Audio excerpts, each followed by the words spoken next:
In the world of music, freedom of speech and expression of art goes hand in hand for musicians. The idea of censorship is considered taboo for artists who take their craft to heart. Up until the early 80s, artists had the flexibility to explore and share everything they were feeling when it came to love, their troubles, and lust. The pint-sized, larger-than-life legendary musician Prince gave his fans all of the above in his iconic album Purple Rain, which served as a soundtrack to the first motion picture of the same title. The movie was a hit, grossing $70 million over its $7 million budget. The like-titled soundtrack matched the success of the film, soaring to #1 on the Billboard 200 chart, remaining there for 24 weeks. Like Billboard's #1 When Doves Cry and Billboard's #2 Purple Rain have made their mark in history. However, neither managed to change it, but there was one song on the album that did. Here's how Prince changed music history forever. Prince's film and accompanying album Purple Rain contains hit after hit. There is one song that became one of Prince's and music's most controversial songs, Darling Nikki. Darling Nikki tells the story of an ill-fated one-night stand between Prince and a seductive sex fiend, Nikki. This sizzling 4-minute and 44-second track was deemed so explicit that it sparked the still-standing parental advisory album sticker created by Mary Tipper Gore, the now estranged wife of the former president Al Gore. In 1985, Tipper Gore co-founded the Parents Music Resource Center after hearing her 11-year-old daughter listening to Darling Nikki, which carries the lyrics. I knew a girl named Nikki. I guess you could say she was a sex fiend. I met her in a hotel lobby masturbating with a magazine. The lights went out and Nikki started to grind. Hey Nikki. The song went on and on in a similar manner. I couldn't believe my ears. The vulgar lyrics embarrassed the both of us. At first, I was stunned. Then I got mad. The lyrics continue. I can't tell you what she did to me, but my body will never be the same. Her loving will kick your behind. Oh, she'll show you no mercy. But she'll sure enough show you how to grind. Oh, Nikki, oh, come back, Nikki, come back. Your dirty little prince wants to grind. In response to the controversy that was building, Prince said, a lot of people have the idea that I am a wild sexual person. To some degree, I am, but not 24 hours a day. Nobody can be what they are 24 hours a day, no matter what they are. The Parental Music Resource Center, or PMRC for short, had the ultimate goal of providing parental control over the kind of music children would have access to.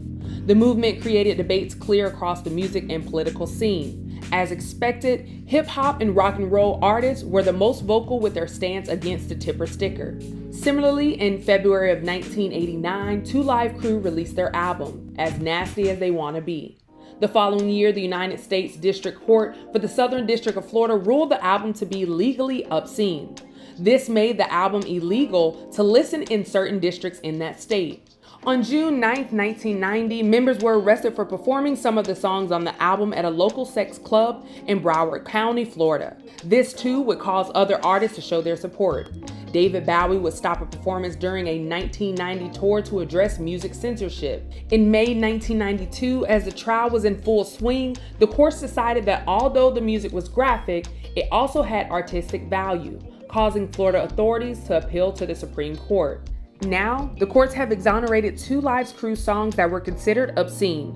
It took some time for the Supreme Court to acknowledge 2 Live Crew album as having social and artistic value that should be covered under the First Amendment.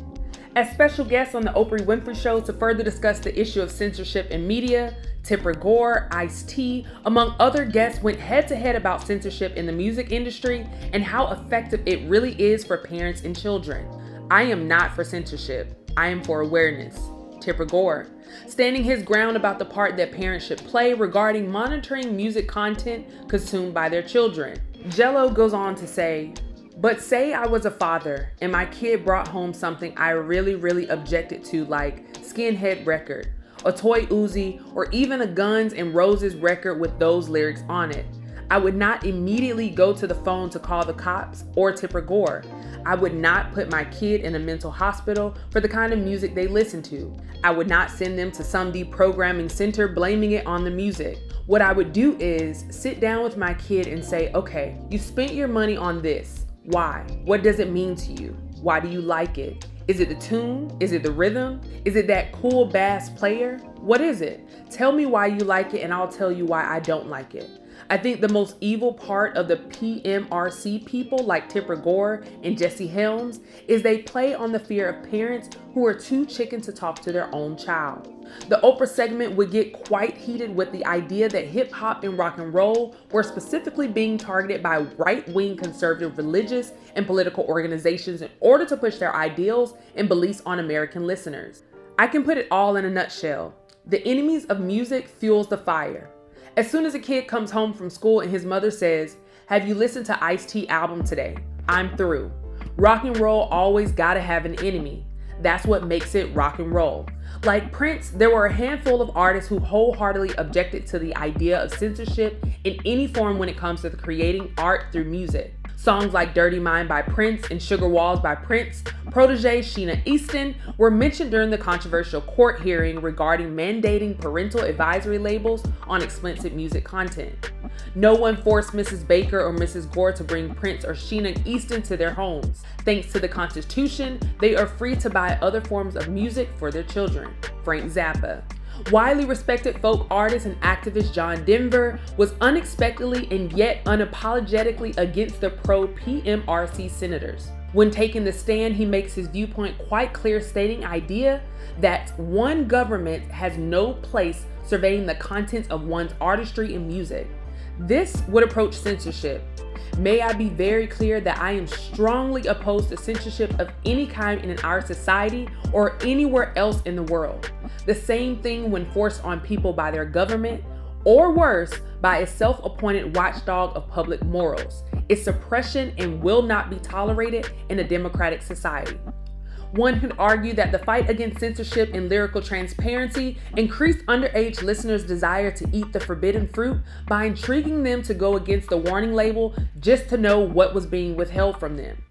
Others feared and cited that album sales would be greatly affected, especially after major retail and music stores such as Walmart would not sell CDs or cassettes containing the parental advisory label, but would only sell the censored album version.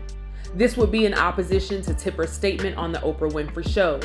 Muted lyrics, song admission, altered album cover artwork went into place for artists who wanted to increase their chances of music sales in light of the new change in the music distribution. The criteria wasn't met too much long after, as the digital age began to set in.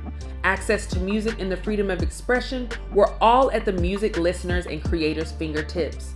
Although verbiage of graphic content is seen even on a digital platform in today's age, it does not prevent minors from listening to artists past or present deemed unsuitable by the PMRC.